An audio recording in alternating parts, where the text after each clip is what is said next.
Girls Hoops is made possible in part by the Corporation for Public Broadcasting, the Kentucky Educational Television Fund for Independent Production, the Appalshop Production and Education Fund, the Kentucky Arts Council, the Kentucky Humanities Council, and the Kentucky Foundation for Women.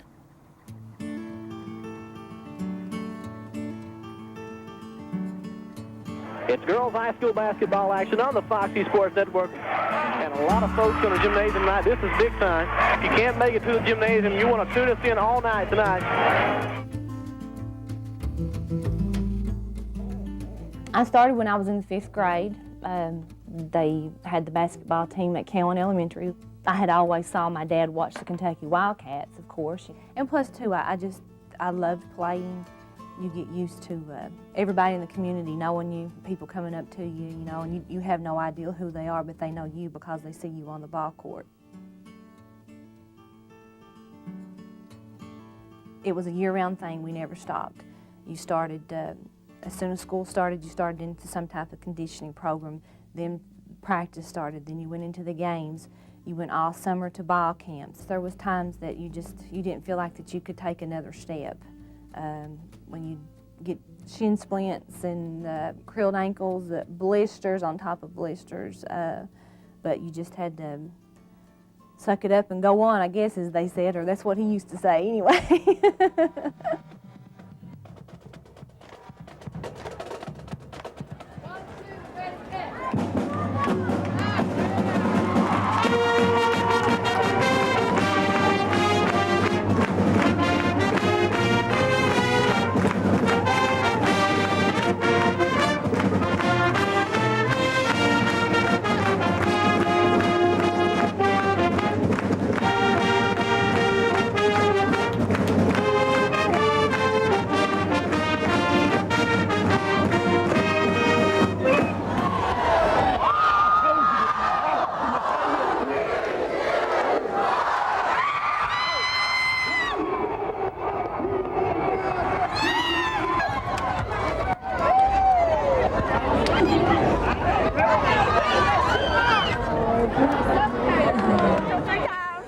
We were, of course, played in the old Hazard High School gymnasium, and it was usually full. I did not play in big black boomers, though, Betsy. We got our shorts pretty short. They're shorter than yours. Ours are down to there. That was our goal, was to get them as high as we could. It was the thing to do. Everybody played basketball that could get on the team. And it was just there, and we did it. I thought nothing about it being anything unusual to play basketball. When I was playing, I became very popular. My nickname became Shorty. I did not resent being called Shorty. The fans would yell, "Throw the ball to Shorty, throw it to Shorty." We'd be all dressed and come out and run down those little steps and get out on that court, and it was a big thrill. The gym was so small, you couldn't whip a cat in there now. Our uniform was just bloomers, and then our stockings came up above our knees. There was no skin showing. There was never any indication of it being illegal or indecent. My parents were very strict of morals and decency, and they never objected to my playing basketball. We had a very strict superintendent of schools, and he was not too happy when we started rolling them up, but we got by with it. As far as I know, we played boys by the boys' rules. If there were any dainty little delicate rules, I don't remember any. When they first started playing, the court was divided, and we weren't allowed to get out of those squares. But it became a style then for us to play the same as the boys' rules. That was when we became interested and more talented and free.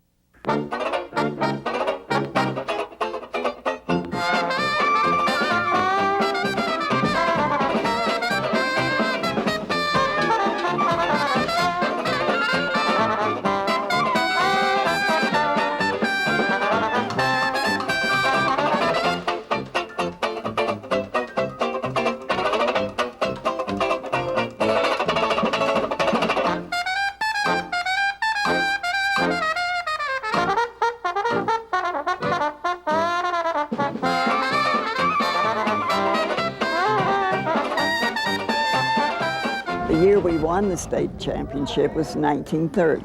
The Hazard boys were supposed to win, and all the attention was on the boys. The state tournament was in Lexington, and there we thought huge gym at the time. So of course we were frightened, very, very frightened, and wondered what would happen to the poor little mountain girls. They called it through on a telephone at a barber shop, and people went to that barber shop and listened to the results of the game. We showed them that we're pretty good fighters. How you gonna keep them down on the farm after they've seen Paris?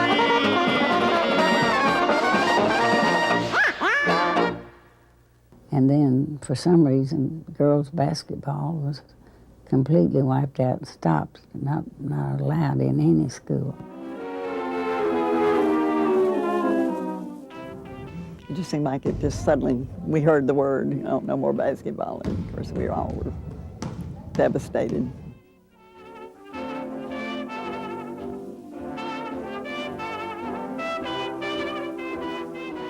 We understood the reason that they discontinued was because it was not good for the girls to play. It was too hard exercise for them. So we didn't appreciate that at all, but that was the reason that we got. Some of the younger girls had their eyes set on a basketball career, and they didn't get to play. They didn't have it anymore.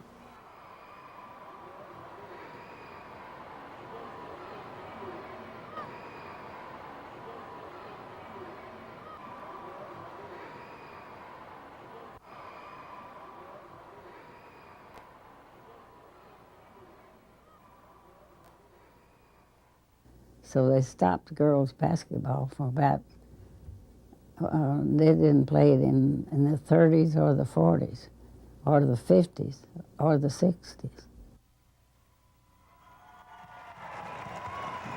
You made the assumption that that was something that boys did, not girls or women. It just seemed like a boys' sport. I don't remember feeling any jealousy that there wasn't a girls' team, or even thinking about that there should be a girls' team. We had a ball go outside on like the old outhouse buildings, and he'd put a goal up there, and all the boys in the community would come down and play, and they'd play baseball out in the yard, but I was never allowed to play athletics. I was supposed to grow up and be a cheerleader.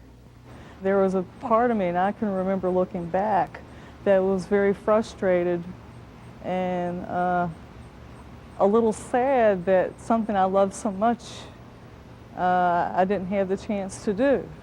I heard a lot of things all my life about, girls can't do this, men do this, women do this. It was sort of segregated even in our social lives and in our families. And it carried over into the schools.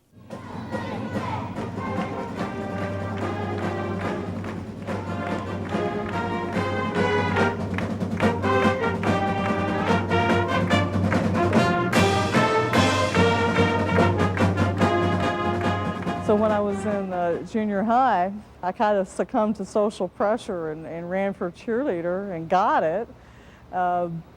So I found myself cheering on the sideline, watching boys my age try to play, knowing in my heart that I was probably at that time as good, if not better, but being on the sideline cheering.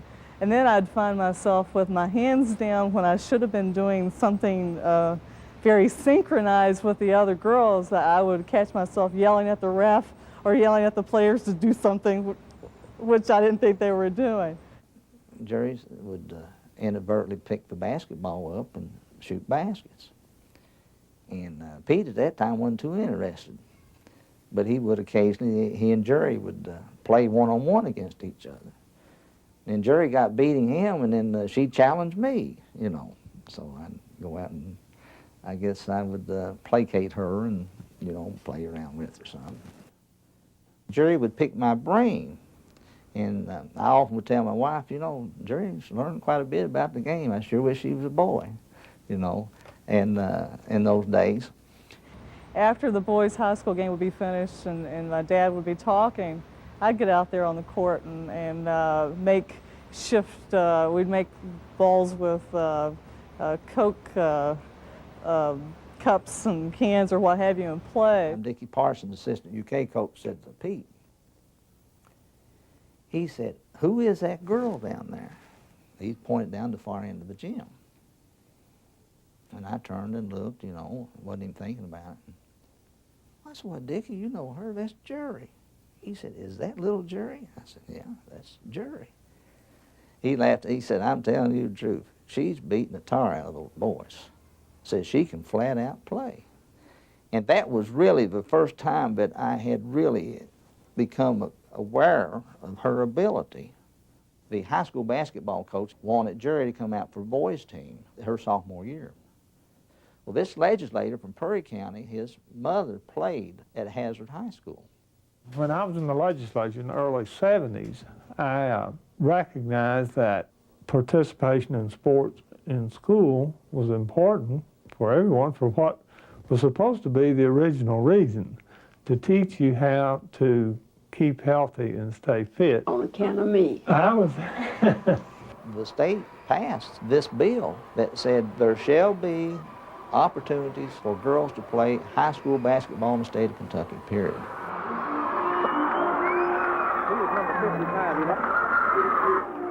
And guard, number 12, Geri Grigsby. People came just because of the oddity. People were so curious to watch the girls. I'll never forget, the boys coach at McDowell at the time, he advised us that, well, you know, girls aren't going to play anything but zone. They're not going to play man to man. Well, of course not. It's not going to be man to man anyway. But so we practiced all week zone. They're, you know, girls, they're going to play zone. So the tip-off happens, and Allen Central, they didn't play zone. They played, let's call it a person-to-person defense. So 8-6, Grigsby quickly across the time stripe, puts up the one-hander from the free throw lane and knocks the bottom out. Beautiful driving shot by Geri Grigsby. First game she played in at McDowell in the old gym, she scored 38 points. I think the most he had ever had in one game in his high school career was 36.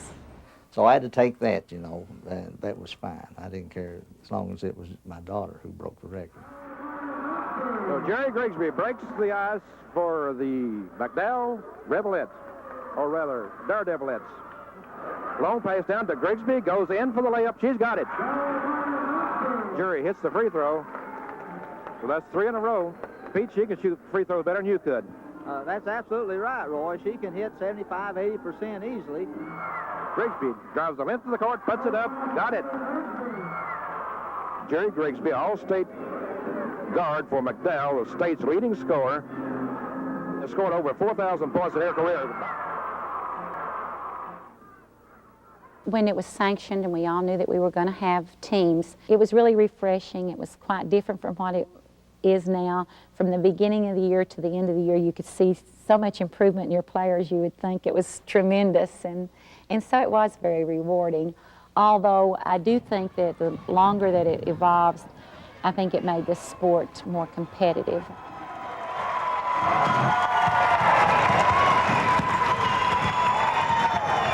We expect to be at the state championship this year. The final game, we expect to be there.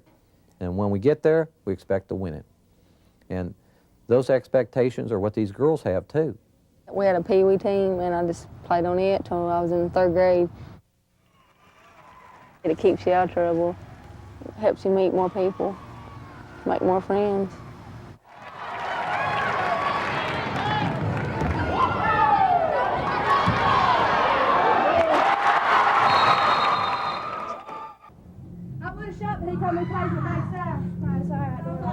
Hey, I played hard, man. Stand up every time y'all shoot. Don't worry about it. My fingers killing me. Okay. Oh. Is it over? No. Started to get unsmart, didn't we? Yep. Box is to overload the ball side and get what we can over there. The pass back across is when they cheat. They want to bring 5 across, we'll take it across. But we've got to take advantage of the overload. One letdown by one person, and the whole system breaks down. You understand that? One. Just one of you breaks down. and it breaks the whole system down. We win as a team, we go down as a team. Maintain that. 1, 2, 3, Neil, you try to go to the backside. We don't even realize probably we are undefeated because we don't like losing. Tennille says her dad has been the most influential person in her life, and she would like to be remembered for saying, "You better think before you do it." She is the daughter of Clarence and Dorothy BLAIR. The accomplishments of these seniors are numerous. Their overall record for 3+ years is 119 wins and 10 losses. We set the goals here first. And that goal is to be the state champion. And there's only one team in the state that's going to finish this year winning. If you lose one game, everybody goes home. I'm mostly nervous. I'm not scared, I'm just nervous. I'm afraid I'm going to do something wrong.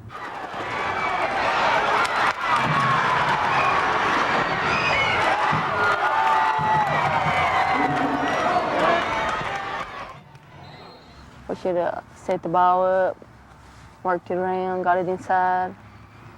We did. That is number 33 to the BLAIR for the third team forward. If I messed up like 2 times, then he would take me out. I thought he should have kept me in, even though I had 3 fouls.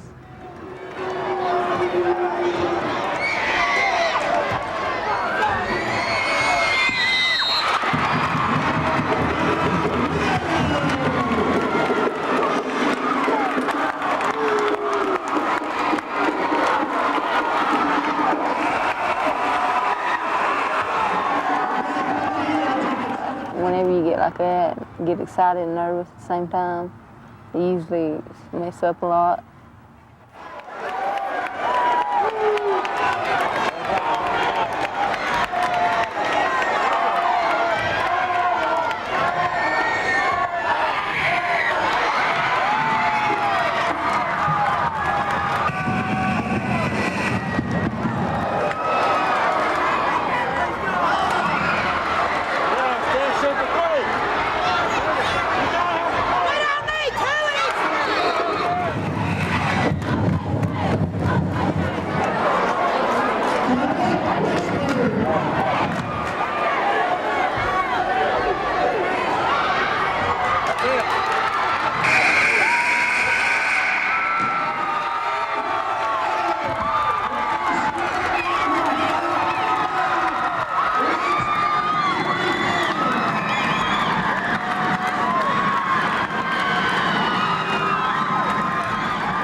I can't forget it. My dad, my grandpa, that's all they ever talk about, saying how we didn't play together and that we didn't look like a team. I try to forget it, but everybody else always says something to me about it, and I had to start talking about it.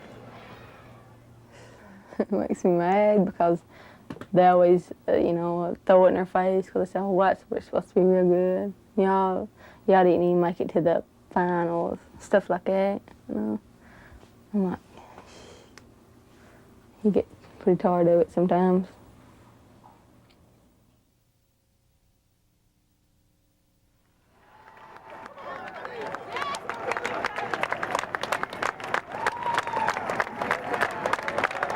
I like the unity. I like being around my teammates, because we're real good friends off the court. We hang around together and do things together like that. And, I just like, working together to reach a goal, to win. I'm happy at Hazard. I mean, it's not very big, and, I know everybody knows everybody there, and the teachers, they can pay attention to you. They know you and stuff.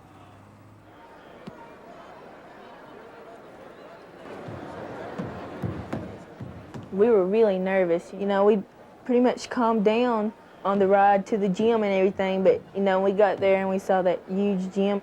kind of got us nervous again.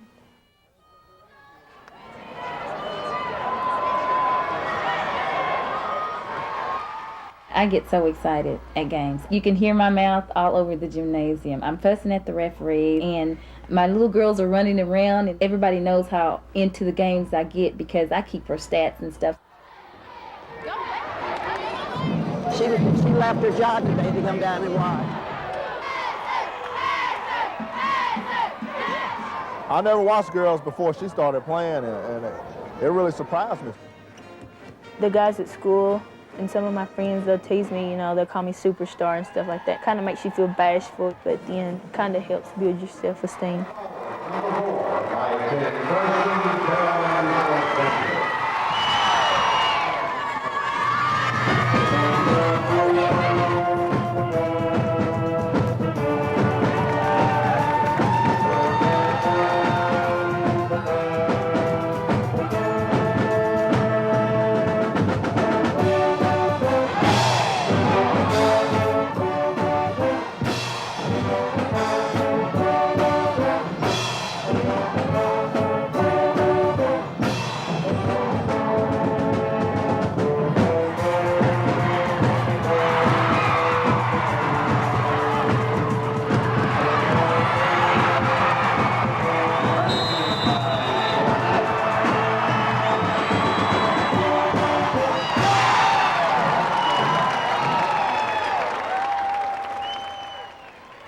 They started to make a little runs at the end of the second quarter.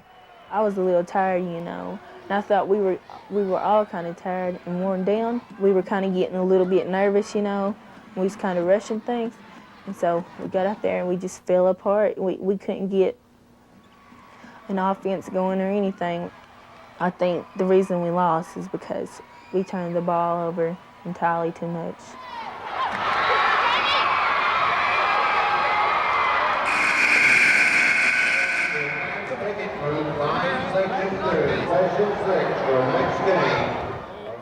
I just hope to get better and better as the years go on, you know, and I hope that we'll make some more trips back to the state tournament. She got to go to state tournament every year now, or it'd be a bad year. I believe I'm just so proud of her. But she works so hard. Sometimes I feel pressured, you know, that I have to prove myself to so many people and things like that, but, you know, I don't know. Makes me nervous sometimes, but, you know, I just deal with it.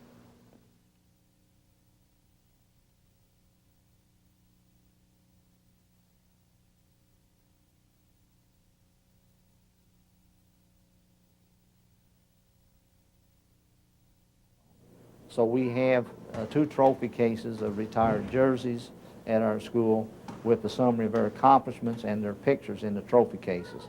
And of course, Geri's the only girl. So she played 3 years for a career scoring average of 46.1 points per game. I think Wilt Chamberlain, as a high schooler, averaged 46.5 points per game.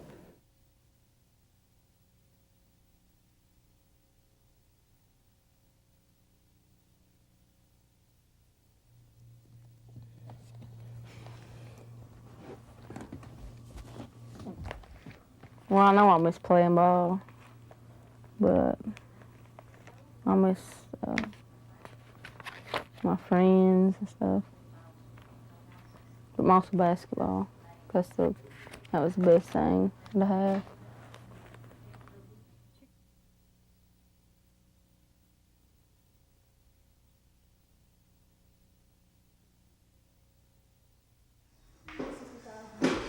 When I started as a head coach, our program wasn't winning, and so we had to do little things to encourage them to play, make them feel good about what they were doing. But I've developed since then the philosophy that they need to be proud of whatever they do.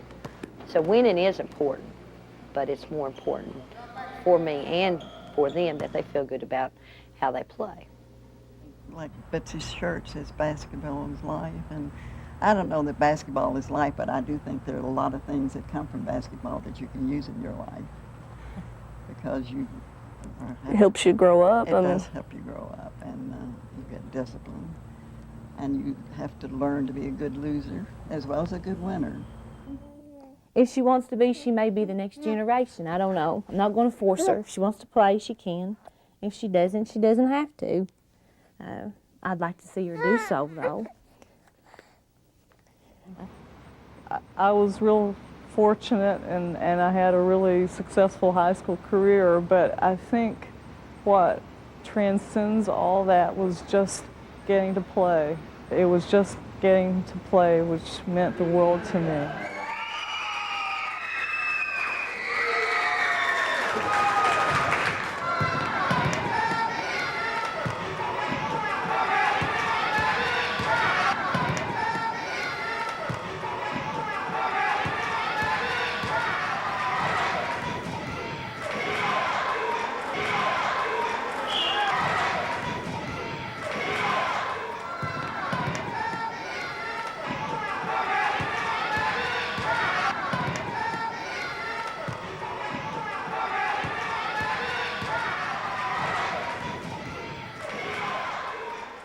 Girls Hoops is made possible in part by the Corporation for Public Broadcasting, the Kentucky Educational Television Fund for Independent Production, the Appalshop Production and Education Fund, the Kentucky Arts Council, the Kentucky Humanities Council, and the Kentucky Foundation for Women.